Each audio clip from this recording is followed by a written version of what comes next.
Hello friends, मी प्रज्ञा तुम्हा सर्वांचं स्वागत करते आपल्या कलेक्टर गुरुच्या या ऑनलाईन प्लॅटफॉर्मवरती. आजचं आपलं हे 10वं लेक्चर आहे.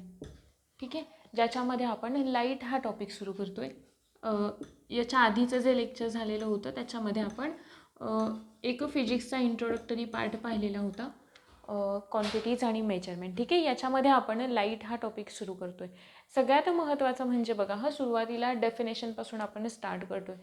आपण लाईटला डिफाईन कसं करतो किंवा लाईटची डेफिनेशन आपण कशी करतो, तर आपण म्हणतो light is a form of energy.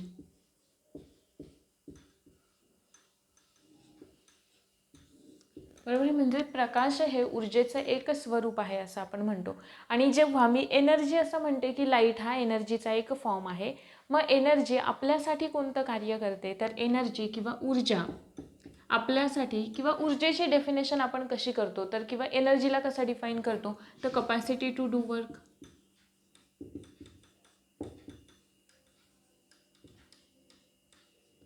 म्हणजेच कार्य करण्याची क्षमता असं आपण एनर्जीला डिफाईन करतो. बरोबर आहे. मग लाईट हे आपल्यासाठी कोणतं कार्य करतं किंवा लाईट आपल्यासाठी कोणतं कार्य करतं, तर आपल्याला व्हिज्युअल सेन्सेस प्रोव्हाइड करून देण्याचं काम हे कोण करतं, लाईट करतं.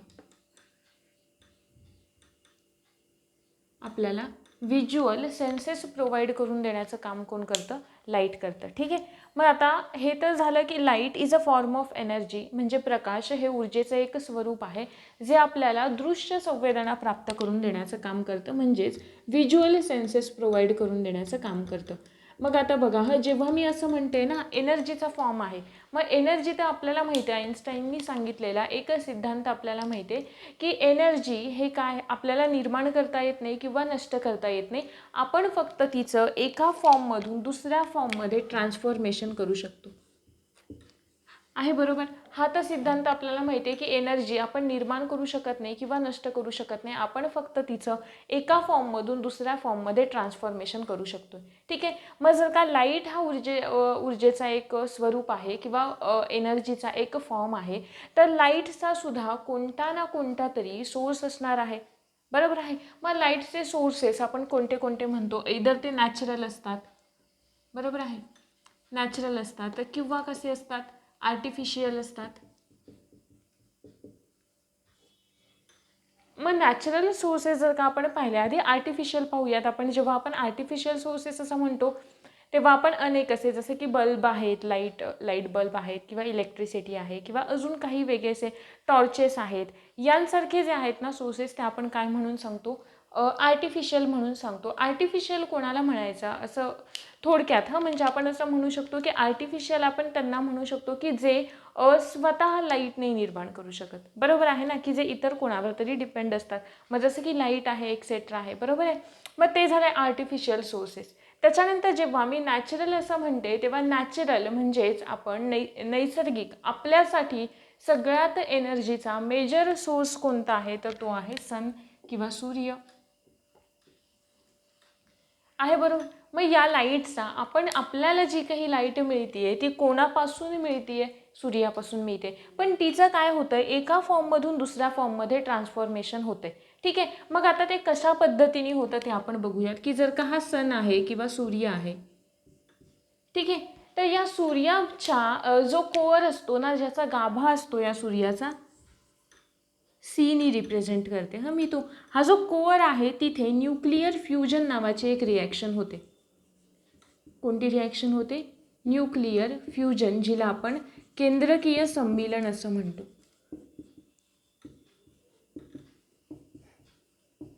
ठीक आहे, ही रिॲक्शन होते की ज्याच्यामधून काय होते, लाईट प्रोड्यूस होते. मग आता कशी नेमकी ही रिॲक्शन म्हणजे काय, तर न्यूक्लिअर फ्युजन रिॲक्शनमध्ये काय होतं, तर हायड्रोजनचे दोन हलकी केंद्रकं जी असतात ना, लाईटर न्यूक्लियाई जे असतात ना, हायड्रोजनची दोन हलकी केंद्रकं एकत्र येतात, दोन लाईटर न्यूक्लियाई एकत्र येतात आणि त्या काय तयार करतात, तर हेलियमचं एक हेवी किंवा एक जड न्यूक्लियस तयार करतात, एक जड केंद्रक तयार करतात. ठीक आहे, मग ही जी रिॲक्शन होती आहे ना, त्या रिॲक्शनला आपण काय म्हणतो, न्यूक्लिअर फ्युजन रिॲक्शन म्हणतोय. अजून पुढे आहे, फक्त व्यवस्थित आपण स्टेप बाय स्टेप जाऊयात. हा जर का पार्ट एकदा क्लिअर झाला ना की नेमकी लाईट कशी फॉर्म होते, पुढचा पार्ट अतिशय सोपा होऊन जातो आपल्यासाठी. मी काय म्हणाले की सूर्याचा जो कोर आहे, जो गाभा आहे, तिकडे न्यूक्लिअर फ्युजन ही रिॲक्शन होते, ज्यालाच आपण केंद्रकीय सम्मिलन असं म्हणतोय, की ज्याच्यामध्ये काय होतं, हायड्रोजनची 2 हलकी केंद्रक एकत्र येतात आणि हेलियमचं एक जड केंद्रक तयार करतात. ठीक आहे. मग आता बघा, हा पुढची स्टेप सांगण्याच्या आधी आपल्याला एक टर्म माहीत हवी. कोणती ती टर्म? ती टर्म आहे आयसोटोप्स. आयसोटोप्स. आता आपण आयसोटोप्स कोणाला म्हणतो किंवा आयसोटोप्स म्हणजे काय? तर आयसोटोप्स म्हणजे असे एलिमेंट की ज्यांचा ॲटॉमिक नंबर काय आहे? सेम आहे. म्हणजे ज्यांचा अणुक्रमांक सारखा आहे आणि ज्यांचं ॲटॉमिक मास काय आहे? डिफरंट आहे. म्हणजे ज्यांचं अणुवस्तुमानांक वेगळा आहे पण अणुक्रमांक सारखा आहे, असे जे एलिमेंट असतात त्यांना आपण आयसोटोप्स असं म्हणतो. ठीक आहे. मग आता इथे आपल्याला या न्यूक्लिअर फ्युजन रिॲक्शनसाठी आपल्याला हायड्रोजनचे आयसोटोप्स माहीत हवेत. ठीक आहे. आता हायड्रोजनचे आयसोटोप्स म्हणजे कोण असणार आहेत? की ज्यांचा ॲटॉमिक नंबर तर सेम आहे. मग हायड्रोजनचा ॲटॉमिक नंबर किती आहे? 1 आहे. बरोबर आहे. हा 1 आहे. इकडे सुद्धा 1 आहे. आणि डिफरंट काय असणार आहे? डिफरंट असणार आहे ॲटॉमिक मास, म्हणजे अणुवस्तुमानांक काय असणार आहे? वेगळा असणार आहे. मग आता याचा अणुवस्तुमानांक आहे 1, याचा आहे 2, याचा आहे 3. ठीक आहे. मग याच्यानुसार आपण यांना नावं कशी देतो? याला आपण म्हटलं प्रोटियम, याला आपण म्हटलं ड्यूटेरियम आणि याला आपण म्हटलं ट्रिटियम. ठीक आहे. हे झाले हायड्रोजनचे आयसोटोप्स. आयसोटोप्स म्हणजे ॲटॉमिक नंबर सेम दिसतो इथे. ॲटॉमिक नंबर काय आहे? सेम आहे तिघांचाही 1. आणि ॲटॉमिक मास काय आहे? डिफरंट आहे. याचं 1 आहे, याचं 2 आहे, याचं 3 आहे. ठीक आहे. मग आता आपल्याला काय पाहायचं आहे की नेमकी लाईट कशी फॉर्म होते किंवा लाईटचं एका फॉर्ममधून दुसऱ्या फॉर्ममध्ये कशा पद्धतीने ट्रान्सफॉर्मेशन होते. ठीक आहे. मग बघा, आपण काय म्हणतो की सूर्याचा जो कोर आहे तिकडे न्यूक्लिअर फ्युजन रिॲक्शन झाली. मग न्यूक्लिअर फ्युजन रिॲक्शनमध्ये काय झालं बघा. हे जे हायड्रोजन आहेत ना, या हायड्रोजनचे जे आयसोटोप्स आहेत, जर का मी असं म्हणाले, आयसोटोप म्हणजे ॲटॉमिक नंबर दोघांचा 1 आणि ॲटॉमिक मास याचं 2 घेतलं, याचं 3 घेतलं, म्हणजे आपण काय म्हटलं? ड्यूटेरियम घेतलं आणि ट्रिटियम घेतलं. ठीक आहे. मग आता या दोघे जण एकत्र येऊन काय तयार करतायत? हेलियम तयार करतात, की ज्याचा अणुक्रमांक किंवा ॲटॉमिक नंबर किती असतो? 2 असतो. आणि अणुवस्तुमानांक म्हणजे ॲटॉमिक मास किती असेल? 4 असेल. ठीक आहे. 3 आणि 2 किती होतात? ओके, 4. ठीक आहे, बरोबर आहे. म्हणून आपण काय म्हटलं की याचा ॲटॉमिक मास किती आहे? 4. याचं किती आहे? 2. 3 आणि 2 4 नाही, 3 आणि 2 होतात किती? 5 होतात. आहे बरोबर, 5 होतात. पण इथे ॲटॉमिक मास किती होतंय? 4 होतं इथे ॲटॉमिक मास. म्हणजेच काय होतंय? 5 हवं होतं, पण 1नी कमी होतंय का? येस, 1नी कमी होतंय. मग हे जे 1नी कमी झालेलं आहे ना मास, हे जे 1नी कमी झालेलं जे मास आहे, याचं कन्व्हर्जन कशामध्ये होतं? याचं कन्व्हर्जन होतं हीट प्लस लाईट एनर्जीमध्ये. झाला क्लिअर मुद्दा की लाईट कशी फॉर्म होते, कशा पद्धतीने लाईट तयार होतीये. ठीक आहे. किंवा आपल्याला जी एनर्जी मिळते लाईटच्या फॉर्ममध्ये ती कोणत्या पद्धतीने मिळते किंवा तिचं कशामधून ट्रान्सफॉर्मेशन कशामध्ये होतं. ठीक आहे. क्लिअर इथंपर्यंत पाठ. काय म्हणाले पुन्हा एकदा बघा. Light is a form of energy. बरोबर आहे. ऊर्जेचं एक स्वरूप आहे. ऊर्जा म्हणजे काय? कार्य करण्याची क्षमता किंवा कपॅसिटी टू डू वर्क. मग लाईट आपल्यासाठी कोणतं कार्य करते? तर लाईट आपल्यासाठी कार्य करते, आपल्याला व्हिज्युअल सेन्सेस, आपल्याला दृश्य संवेदना प्राप्त करून देण्याचं लाईट आपल्यासाठी काम करते. ठीक आहे. मग हे जे आहे, जेव्हा मी एनर्जी असं म्हणते तेव्हा आपल्याला एक सिद्धांत माहिती आहे आईन्स्टाईननी सांगितलेला, की लाईट आपल्याला एनर्जी ही निर्माण करता येत नाही किंवा नष्ट करता येत नाही. आपण फक्त तिचं एका फॉर्ममधून दुसऱ्या फॉर्ममध्ये ट्रान्सफॉर्मेशन करू शकतो. ठीक आहे. आपण नाही निर्माण करू शकत किंवा नाही नष्ट करू शकत. मग लाईट जर काही एनर्जी आहे तर तिचा सुद्धा कोणी ना कोणीतरी सोर्स असणार आहे आणि मेजर सोर्स कोणता आहे एनर्जीचा आपल्यासाठी? तो आहे सूर्य. आहे बरोबर. मग या जो सूर्याचा कोअर आहे त्या कोअरमध्ये न्यूक्लिअर फ्युजन नावाची रिॲक्शन होते की ज्या न्यूक्लिअर फ्युजन रिॲक्शनमध्ये हायड्रोजनचे 2 आयसोटोप्स एकत्र येतात आणि हेलियमचं एक जड केंद्रक तयार करतात की ज्याचं मास हे कमी झालेलं असतं आणि त्या कमी झालेलं जे मास आहे त्याचं कन्व्हर्जन होतंय लाईट एनर्जीमध्ये आणि हीट एनर्जीमध्ये. म्हणजे आता जेव्हा पुढे आपण हीट पाहणार आहोत तेव्हा तुमचा हा सुद्धा मुद्दा क्लिअर असेल की हीट नेमकी कशी तयार झाली आहे. ठीक आहे, तिचं कन्व्हर्जन कशामधून कशामध्ये होतंय हे सुद्धा क्लिअर झालेलं आहे बरोबर. म्हणजे इथंपर्यंतचा पार्ट तर क्लिअर आहे की लाईट कशा पद्धतीने तयार होते. आता त्यानंतरचा मुद्दा आहे आपला की लाईटला आपण अजून काय म्हणतो, तर लाईटला आपण अजून असं म्हणतो की light is a form of electromagnetic spectrum. Light is a form of electromagnetic spectrum. आता इलेक्ट्रोमॅग्नेटिक स्पेक्ट्रम हा एक आपल्याला वेगळा टॉपिक अभ्यासायचा आहे.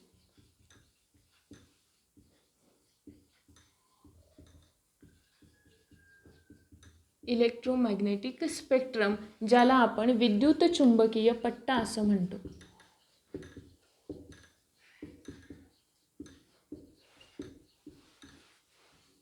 ठीक आहे, मग हे म्हणजे काय, मी काय सांगितलं की आपल्यासाठी मेजर सोर्स कोणता आहे, सूर्य हा मेजर सोर्स आहे आपल्यासाठी. मग सूर्यामधून किंवा सनपासून आपल्याला मिळणारी जी एनर्जी आहे ती एकाच फॉर्ममध्ये मिळते का, ऑब्व्हियसली नाही. ती कोणत्या स्वरूपात बाहेर पडते, ती बाहेर पडते वेव्हजच्या स्वरूपात. कोणत्या स्वरूपात, वेव्हजच्या स्वरूपात बाहेर पडते. मग त्या बाहेर पडणाऱ्या ज्या वेव्हज आहेत त्या वेव्हजची सगळ्याची फ्रिक्वेन्सी म्हणजे वारंवारता किंवा सगळ्यांची वेव्हलेंथ, वेव्हलेंथ म्हणजे तरंग लांबी सारखी असेल का, नाही नसणार आहे. कारण बघा ना, जी वेव्ह सूर्यापासून बाहेर पडते तिचा फॉर्म काहीसा असा असेल.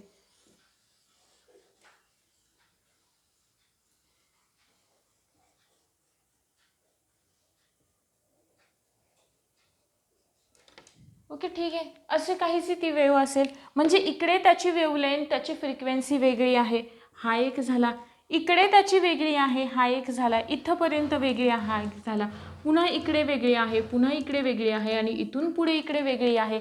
मग सूर्यापासून बाहेर पडणारी जी एनर्जी आहे ती एकाच फॉर्ममध्ये पडत नाही. मग या वेव्हलेंथनुसार ना जे काही रॅडिएशन्स बाहेर पडत आहेत, ज्या काही लहरी बाहेर पडत आहेत त्यांना आपण कशा पद्धतीने क्लासिफाय करतो बघा. एक्स रे म्हणून करतो, नंतर आपण त्यांना गॅमा रे म्हणून करतो, नंतर आपण त्यांना UV रेज म्हणून करतो, बरोबर ना. नंतर अजून आपण काय म्हणून इन्फ्रारेड रेज म्हणून सुद्धा करतो, होय ना. अजून कशामध्ये करतो, इन्फ्रारेड रेज आहेत, विजिबल लाईट आहे. म्हणजे आपण जी लाईट पाहतो तिला आपण विजिबल लाईट असं म्हणतो किंवा दृश्य प्रकाश असं म्हणतो की ज्याची फ्रिक्वेन्सी किती असते, 400 to 700 नॅनोमीटर एवढी असते. ठीक आहे, याच्यावरती प्रश्न येऊन गेलेला होता. मग अशा पद्धतीने वेगवेगळ्या फॉर्ममध्ये एक्स रे आहे, गॅमा रे आहे, अजून काय आहेत वेगवेगळ्या प्रकारचे जे रेज आहेत ते सूर्यापासून बाहेर पडत असतात. मग यांना आपण एक्स रे म्हणतोय, यांना गॅमा रे, यांना UV रेज असं म्हणतोय. मग हे का असं यांना वेगळं वेगळं का क्लासिफाय करतोय, कशाच्या आधारावर, याच आधारावर ना, फ्रिक्वेन्सी आणि वेव्हलेंथ याच आधारावरती आपण त्यांना काय करतोय, क्लासिफाय करतोय. आणि हा फिजिक्समध्ये आपल्याला एंटायर एक वेगळा चॅप्टर म्हणून अभ्यासायचा असतो. ठीक आहे, आणि याच लाईटमध्ये आपण विजिबल लाईटचा अभ्यास करत असतो की ज्याची फ्रिक्वेन्सी किती आहे, 400 ते 700 नॅनोमीटर, म्हणजे इथे कुठेतरी ती असणार आहे. ठीक आहे, आणि म्हणून आपण असं म्हणतोय की light is a form of electromagnetic spectrum. म्हणजे इलेक्ट्रोमॅग्नेटिक स्पेक्ट्रम याला आपण काय म्हणायचं, इलेक्ट्रोमॅग्नेटिक स्पेक्ट्रम म्हणायचं. कशाला म्हणायचं, की सूर्यापासून बाहेर पडणारी जी एनर्जी आहे ती त्याच्या फ्रिक्वेन्सीनुसार त्याच्या वेव्हलेंथनुसार वेगवेगळ्या बँड्समध्ये डिवाइड केली जाते आणि त्या बँड्सना एकत्रितपणे आपण काय म्हणतोय, इलेक्ट्रोमॅग्नेटिक स्पेक्ट्रम असं म्हणतोय. क्लिअर इथंपर्यंत की इलेक्ट्रोमॅग्नेटिक स्पेक्ट्रम आपल्याला एंटायर सगळा अभ्यासायचा आहे तो वेगळा. सो इथे आपण जास्त डीपमध्ये जात नाही आहोत. आता मी काय म्हटलं की लाईट ही कोणत्या फॉर्ममध्ये ट्रॅव्हल करते, हे तर इथंपर्यंत तर झालं.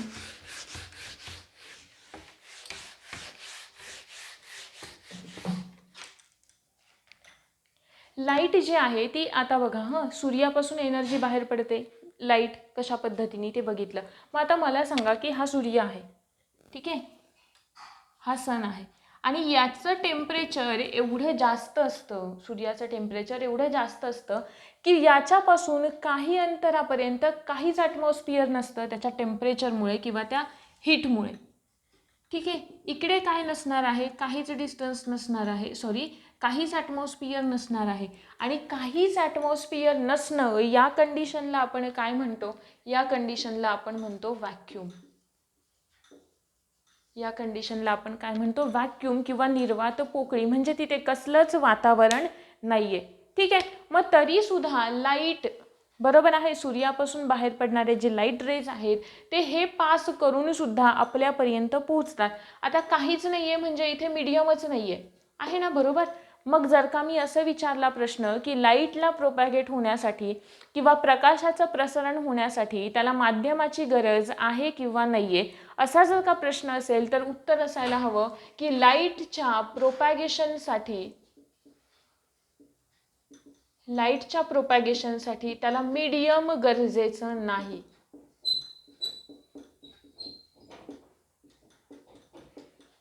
क्लिअर इथंपर्यंत? हा तर एक मुद्दा क्लिअर झाला. याच्यावरती प्रश्न विचारलेला आहे की लाईटच्या प्रसरणासाठी किंवा प्रकाशाचं प्रसरण होण्यासाठी त्याला माध्यमाची आवश्यकता असते.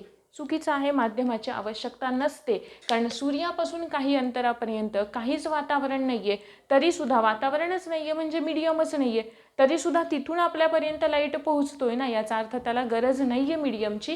ते विदाउट मीडियम नसेल तरीसुद्धा त्यातून काय होते, लाईट काय होते, प्रोपॅगेट होते. त्याच्यानंतर दुसरा मुद्दा आहे, लाईट ही कोणत्या फॉर्ममध्ये प्रोपॅगेट होते, तर लाईट ही वेव्हजच्या फॉर्ममध्ये प्रोपॅगेट होते. कोणत्या फॉर्ममध्ये, वेव्हजच्या फॉर्ममध्ये. आणि त्या वेव्हज कोणत्या असतात, इलेक्ट्रोमॅग्नेटिक वेव्हज तर आहेतच, पण त्यातल्या ज्यांना आपण क्लासिफाय करतो त्यामधल्या लाईट कोणत्या आहेत, ते ट्रान्सवर्स वेव्हज आहेत. कोणत्या आहेत, ट्रान्सवर्स वेव्हज आहेत. ठीक आहे, आता ट्रान्सवर्स एक असतात आणि दुसऱ्या कोणत्या असतात, दुसऱ्या असतात लॉन्जिट्युडिनल. दुसऱ्या कोणत्या असतात, लॉन्जिट्युडिनल असतात. ठीक आहे, मग आता ट्रान्सवर्स आणि लॉन्जिट्युडिनल या दोघांमध्ये डिफरन्स काय आहे तो बघूयात आपण. आता जेव्हा मी ट्रान्सवर्स वेव्हज म्हणते ना, तेव्हा ट्रान्सवर्स वेव्हज म्हटलं ना की काय आठवायचं, की जो वॉटर सरफेस आहे आणि त्या वॉटर सरफेसवरती असा एक स्थिर असा पाण्याचा पृष्ठभाग आहे आणि त्या स्थिर पाण्यामध्ये तुम्ही एखादा खडा टाकला. ठीक आहे, मग स्थिर पाण्यामध्ये टाकलेला म्हणजे स्थिर पाणी म्हणजे काय आहे सांगा, स्थिर म्हणजे स्टेबल आहे, पाणी एक मीडियम आहे.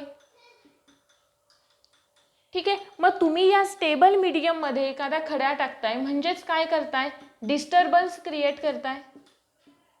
डिस्टर्बन्स आहे ना, बरोबर, असंच काहीतरी आहे नाही का.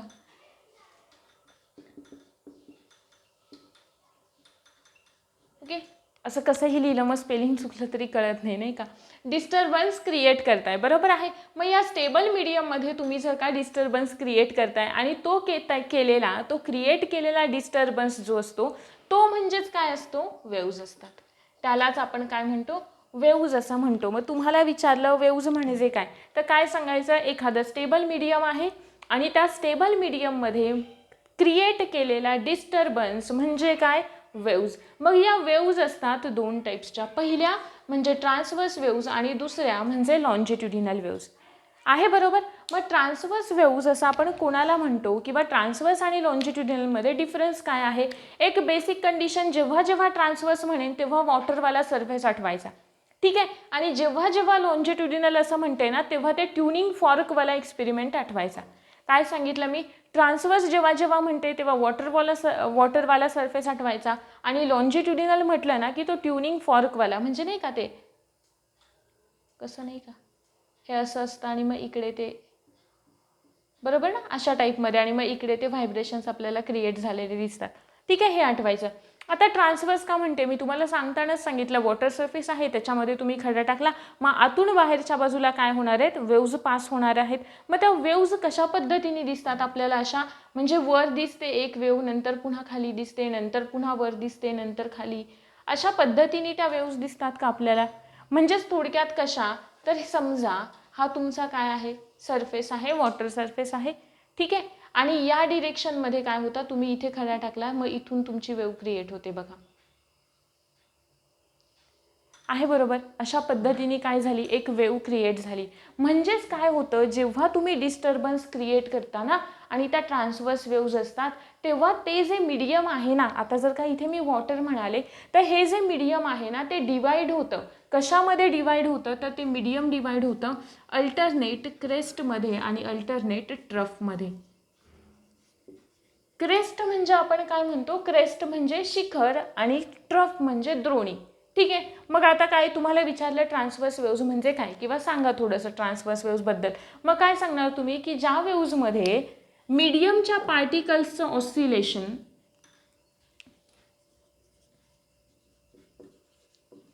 ऑसिलेशन, कोणाचं, पार्टिकल्सचं, पार्टिकल्स कोणते, या एका मीडियमचे. मग या मीडियमच्या पार्टिकलचं जे ऑसिलेशन आहे ते ज्या डिरेक्शनमध्ये वेव्ह ट्रॅव्हल करते, वेव्ह ज्या डिरेक्शनमध्ये जाते, त्या डिरेक्शनला कसं असतं, परपेंडिक्युलर असतं. कसं असतं, परपेंडिक्युलर असतं. कोणामध्ये, ट्रान्सवर्स वेव्हजमध्ये. आणि लॉन्जिट्युडिनल वेव्हजमध्ये काय असतं, तर वेव्ह ज्या डिरेक्शनमध्ये ट्रॅव्हल करते त्या डिरेक्शनला पार्टिकल्सचं ऑसिलेशन कसं असतं, पॅरलल असतं, समांतर असतं. इथंपर्यंत दोन वेव्हजचे मुद्दे क्लिअर झाले की वेव्हज म्हणजे काय. तर वेव्हज म्हणजे मी तुम्हाला सांगितलं की एखाद्या स्टेबल मीडियममध्ये क्रिएट केलेला डिस्टर्बन्स. वेव्हज या दोन प्रकारच्या असतात, तर ट्रान्सवर्स आणि लॉन्जिट्युडिनल. ट्रान्सवर्समध्ये कोणत्या कोणत्या येतात, वॉटर वेव्हज येतात, ज्यांना आपण वॉटर रिपल्स असं सुद्धा म्हणतो, आणि सगळ्या प्रकारचे रॅडिएशन्स जे मी तुम्हाला इकडे लिहून दिले होते ते, ठीक आहे. त्याच्यामध्येच आपला लाईटसुद्धा येतो. म्हणजे लाईट हा कोणत्या वेव्हजचा फॉर्म आहे, तर लाईट हा इलेक्ट्रोमॅग्नेटिक वेव्हजचा तर आहेच, पण त्याचबरोबर ट्रान्सवर्स वेव्हजचा फॉर्म आहे, हे लक्षात ठेवायचं. ट्रान्सवर्स वेव्हज म्हणजे काय, की ज्या वेव्हमध्ये मीडियमच्या पार्टिकलचं ऑसिलेशन हे वेव्ह ज्या डिरेक्शनमध्ये ट्रॅव्हल करते, ठीक आहे, किंवा ती लहर ज्या दिशेने जाते, ज्या दिशेने प्रवास करते, त्या डिरेक्शनला कसं असतं, परपेंडिक्युलर असतं, ठीक आहे. त्यानंतर लॉन्जिट्युडिनल म्हणजे काय, तर वेव्ह ज्या डिरेक्शनमध्ये ट्रॅव्हल करते त्या डिरेक्शनला ते कसं असतं, पॅरलल असतं. आता लॉन्जिट्युडिनल वेव्हचा इन डिटेल अभ्यास ना आपण साऊंड या टॉपिकमध्ये करणार आहोत, ठीक आहे. इथे ट्रान्सवर्स तर क्लिअर झालंय तुम्हाला, ठीक आहे. आता हे ट्रान्सवर्स वेव्हज क्लिअर झालं. आता आपल्याला लाईटमध्ये दोन महत्त्वाचे फेनॉमेनॉन अभ्यासायचे असतात. जेव्हा आपण लाईट अभ्यासतो तेव्हा लाईटमध्ये दोन महत्त्वाच्या कन्सेप्ट अभ्यासायच्या असतात. सगळ्यात पहिली कन्सेप्ट म्हणजे रिफ्लेक्शन ऑफ लाईट. रिफ्लेक्शन म्हणजेच परावर्तन आपण ज्याला म्हणतो, आणि दुसरं आहे रिफ्रॅक्शन ऑफ लाईट, ठीक आहे. रिफ्लेक्शन ऑफ लाईट आणि रिफ्रॅक्शन ऑफ लाईट. रिफ्रॅक्शन म्हणजे काय, अपवर्तन. व्यवस्थित लक्ष द्यायचं. सुरुवातीला पहिल्या लेक्चरमध्ये सांगितलेलं होतं की आपल्याला लाईटमध्येच मिररचा आणि लेन्सेसचा अभ्यास करायचा आहे बरोबर. मग आपण मिरर्सचा अभ्यास जो करतो तो करतो, आरशांचा अभ्यास जो आपण करतो तो करतो रिफ्लेक्शनमध्ये, आणि रिफ्रॅक्शनमध्ये आपण लेन्सेसचा अभ्यास करतो. लेन्सेसचा म्हणजेच भिंग ज्यांना आपण म्हणतो, ठीक आहे. मग रिफ्लेक्शनमध्ये आपण मिरर्स अभ्यासतो, रिफ्रॅक्शनमध्ये आपण काय अभ्यासतो, लेन्सेस अभ्यासतो. आता नेमकं रिफ्लेक्शन म्हणजे काय आणि रिफ्रॅक्शन म्हणजे काय बघा, थोडक्यात सांगते. रिफ्लेक्शन म्हणजे काय, लाईटचे जर का आपण गुणधर्म पाहिले किंवा कॅरेक्टरिस्टिक्स आपण लाईटच्या अभ्यासल्या, तर आपण काय म्हणतो की लाईट हे काय एका स्ट्रेट लाईनमध्ये ट्रॅव्हल करते. सगळ्यात पहिलं आणि महत्त्वाचं, लाईट ही एका स्ट्रेट लाईनमध्ये ट्रॅव्हल करते, ठीक आहे. मग लाईट जर का एका सरळ मार्गाने प्रवास करते, तर कधी ना कधीतरी असं होणार आहे की तिच्या मार्गामध्ये एखादा अडथळा येईल आणि ती त्याच्यावरून काय होईल, परत मागे रिफ्लेक्ट होईल. म्हणजे फॉर एक्झाम्पल जर का तुम्हाला अतिशय चांगलं उदाहरण द्यायचं झालं तर बघा हां, म्हणजे आपण एखाद्या भिंतीवरती उन्हामध्ये गेलो, ठीक आहे, तो आरसा असा आपण हातात पकडलाय की ज्याच्यावरती ती सूर्याची किरणं पडतायत आणि तो जर का आपण असा सावलीमध्ये कुठेतरी घरात वगैरे मारला की जिथे सावली आहे, तर तिथे आपल्याला त्या आरशाची इमेज तयार झालेली दिसते बघा. म्हणजेच ती जी तयार झालेली इमेज असते ना, म्हणजे इकडे काय आहे, इकडे हा सूर्य आहे, तुम्ही इथे उभे आहात हातामध्ये आरसा घेऊन, ठीक आहे, असा तुम्ही हातात, इकडे नाही इकडे म्हणूयात, इकडे असा तुम्ही हातामध्ये आरसा घेतलेला आहे आणि त्याचं रिफ्लेक्शन हे तुम्ही एखाद्या जिकडे सावलीत जिकडे मारताय तिथे तुम्हाला काय मिळतं, त्याचं रिफ्लेक्शन मिळतं, म्हणजे त्याची इमेज तयार झालेली मिळते. ठीक आहे, म्हणजे काय होतं तर या रेजचं इथे येऊन आदळतात हे रेज. ठीक आहे, पण आता हे मीडियम कसं आहे, ओपेक आहे. आरसा असतो, आरशाला आपल्याला माहिती आहे की एका बाजूने कलर केलेला असतो. ठीक आहे, म्हणजेच आपण त्याला काय म्हणतो, ते कसं आहे, अपारदर्शक आहे. कसं आहे, अपारदर्शक आहे. मग जर का आरसा हा अपारदर्शक आहे, मग काय होणार आहे, तो पलीकडच्या बाजूला ती लाईट जाईल का? आता पाणी असतं तर पाण्यातून थोडी मागे गेली असती ना, परत गेली असती तिकडे, पण हा आरसा आहे त्याला मागे कोटिंग केलेला आहे. मग काय होणार आहे की इथे जे रेज आदळत आहेत ते याच्यावरती आदळून पुन्हा काय होतात, इकडे रिफ्लेक्ट होतात आणि यालाच आपण काय म्हणतो, रिफ्लेक्शन असं म्हणतो. म्हणजे तो आरशाचं एक ते बेस्ट एक्झाम्पल आहे. ठीक आहे, इन डिटेल आपण पुढे जाऊन अभ्यासणारच आहोत. आणि रिफ्रॅक्शन जेव्हा मी म्हणते तेव्हा रिफ्रॅक्शन म्हणजे काय, जेव्हा जेव्हा मी रिफ्रॅक्शन म्हणेल तेव्हा एकच गोष्ट आठवायची, कोणती रे, ऑप्टिकल इल्युजन.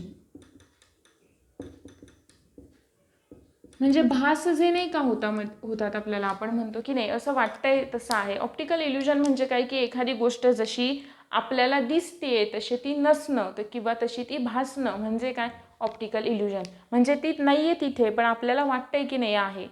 ठीक आहे, असं जे काही असतं ना त्याला आपण काय म्हणतो, ऑप्टिकल इल्युजन म्हणतो, की जे आपण कुठे अभ्यासतो, रिफ्रॅक्शनमध्ये. बेस्ट एक्झाम्पल द्यायचं झालं तर बघा ना, स्विमिंग पूलमध्ये वगैरे जर का आपण गेलो किंवा आपण बाहेर उभे आहे आणि आपण जर का पाहिलं त्या स्विमिंग पूलमध्ये, तर त्याचा जो काही सरफेस असतो ना खालचा, लोअर सरफेस जो असतो ना, म्हणजे त्याची ॲक्च्युअल जी खोली असते ना त्या स्विमिंग पूलची, आपल्याला ती तेवढी दिसत नाही. आपल्याला असं वाटतं की फार कमी खोल आहे. म्हणजेच थोडक्यात काय, तर आपल्याला तो पृष्ठभाग त्याचा वर आलेला दिसतो. बरोबर आहे ना, पाण्याच्या. म्हणजे बघा, जर का ॲक्च्युअल खोली त्याची एवढी आहे तर आपण जर का त्याला इथून पाहतोय तर त्या पाण्यामधून ते रिफ्रॅक्शन झाल्यामुळे आपल्याला ती खोली एवढीच दिसते. ठीक आहे, म्हणजे तो जो लोअर सरफेस आहे ना त्याचा, ज्या टाईल्स टाकलेला असतात तर त्या आपल्याला अशा अगदी त्या सरफेसवरती आल्यासारख्या दिसतात. हे ऑप्टिकल इल्युजनचं एक बेस्ट एक्झाम्पल आहे. किंवा अगदीच सोप्यात सोपं द्यायचं झालं तर असं पण म्हणू शकतो की हा एक ग्लास आहे की ज्याच्यामध्ये आपण पाणी भरलंय. ठीक आहे, आणि इथून वरून आपण एखादा पेन किंवा पेन्सिल टाकली तर हा जो पोर्शन याचा पाण्यामध्ये असणार आहे ना, तो पाण्यामध्ये असलेला पोर्शन आपल्याला काहीसा जाड झालेला पाहायला दिसतो आणि इथून थोडासा तो बेंड झालेला सुद्धा पाहायला मिळतो आपल्याला. म्हणजे असं आपल्याला दिसतं, पण ॲक्च्युअल तसं झालेलं असतं का, नाहीच झालेलं असतं. मग हाच जो इफेक्ट आपण अनुभवतो ना त्यालाच आपण काय म्हणतो, रिफ्रॅक्शन ऑफ लाईट म्हणतो किंवा अपवर्तन असं म्हणतो. ठीक आहे, आता या ज्या कन्सेप्ट आहेत ना, अपवर्तन, आता परावर्तनामध्ये नेहमी लक्षात ठेवायचं काय होतंय, परावर्तन होण्यासाठी जो कोणताही मध्ये अडथळा येणार आहे तो कसा हवा, कंपल्सरी तो अपारदर्शक हवा, ओपेकच हवा.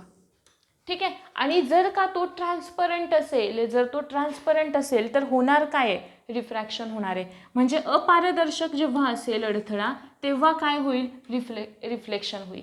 आणि जर का तो ट्रान्सपरंट असेल म्हणजेच पारदर्शक असेल तर काय होईल, रिफ्रॅक्शन होईल. ठीक आहे, हे झालं आपलं रिफ्लेक्शन आणि रिफ्रॅक्शनवाला इन शॉर्ट. म्हणजे फक्त मी तुम्हाला हे म्हणजे काय ते सांगितले. आता ॲक्च्युअल आपल्याला रिफ्लेक्शनमध्ये त्याचे रूल्स वगैरे जे काही आहे ते सगळं अभ्यासायचं आहे. ठीक आहे, ते आपण येणाऱ्या पुढच्या लेक्चरमध्ये अभ्यासणार आहोत. होप सो की तुम्हाला हा इथंपर्यंतचा जो लाईटचा पार्ट होता तो समजलेला असेल. आपण स्टेप बाय स्टेप जाऊया, कारण मी जर का आत्ता इथे तुम्हाला अर्ध रिफ्लेक्शन सांगते मग पुढच्या लेक्चरमध्ये अर्ध होतं ते नाही कळणार आहे. ठीक आहे, त्याच्यामुळे आपण एक एक पॉईंट अशाच पद्धतीने कव्हर करत जाऊयात. लाईट म्हणजे सांगितलं फॉर्म ऑफ एनर्जी की जो आपल्याला दृश्य संवेदना, व्हिज्युअल सेन्सेस प्रोव्हाइड करतो. न्यूक्लिअर फ्युजन रिॲक्शन होते, जे कमी झालेला मास असतं हायड्रोजन हेलियममध्ये, त्या कमी झालेल्याचं रूपांतर कशामध्ये होतंय, लाईटमध्ये होतंय.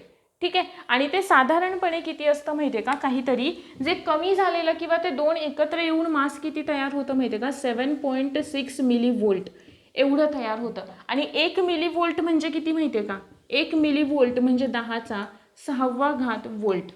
म्हणजे ती इमॅजिन करा की ती एनर्जी किती जास्त असते ते. ठीक आहे, ती एनर्जी किती जास्त असते ते इमॅजिन करा. आणि आपले जे युनिट्स वगैरे असतात ना लाईटचे, ठीक आहे, MACBचे, त्यांची काहीतरी 220 वगैरे अशा टाईपचं 220 वोल्ट एवढी त्यांची एनर्जी असते. मग ही एनर्जी बाहेर पडणारी ही किती जास्त असेल हे तुम्ही इमॅजिन करू शकता. ठीक आहे. पुढच्या लेक्चरमध्ये आपण रिफ्लेक्शन हा पार्ट इन डिटेल आणि इमेज फॉर्मेशन पाहणार आहोत आणि रिफ्लेक्शनचे काही महत्त्वाचे फेनॉमेनॉन. होप सो व्हिडिओ समजला असेल. Thank you very much.